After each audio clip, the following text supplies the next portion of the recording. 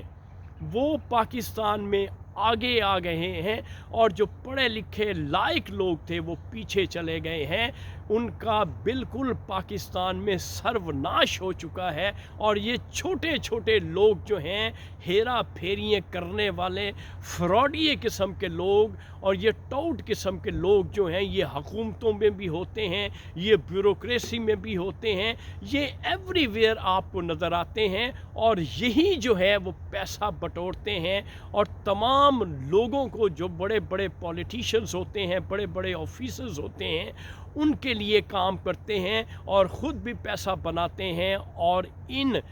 تمام لوگوں کو جو کہ بڑے بڑے عہدوں پہ فائز ہوتے ہیں، ان کو بھی مال بنا کے دیتے ہیں، جس کی وجہ سے یہ لوگ اوپر جا رہے ہیں، اور ہمارا ملک جو ہے وہ معاشی لحاظ سے نیچے جا رہا ہے۔ آخری خبر جو میں آپ کے ساتھ شیئر کرنا چاہتا ہوں وہ ہے اسد عمر کے بارے میں۔ ناظرین، مجھے یاد پڑتا ہے کہ اسد عمر جو ہے یہ ہمارے جنرل ہوا کرتے تھے۔ یہ بہت پرانی بات ہے، 1971 جب سقوط ڈھاکہ ہوا، تو تب جو ہے نا ان کے فادر جو ہے وہ میجر جنرل